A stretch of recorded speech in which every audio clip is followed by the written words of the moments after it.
জীবনের শেষবারের মতো আরও একটিবার মা ডাক শুনতে চান কোটা আন্দোলনে নিহত আসিফের মা। হৃদয় বিদারক ঘটনা, জানিয়ে দিচ্ছি এ নিয়েই বিস্তারিত।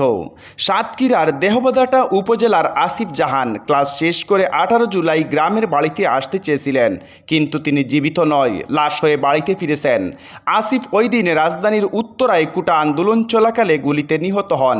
তিনি নর্দার্ন ইউনিভার্সিটির ইংরেজি বিভাগের অনার্স দ্বিতীয় বর্ষের একজন নিয়মিত ও মেধাবী ছাত্র ছিলেন। 19 জুলাই ভোরে জানাজা শেষে তার লাশ পারিবারিক কবরস্থানে দাফন করা হয়েছে।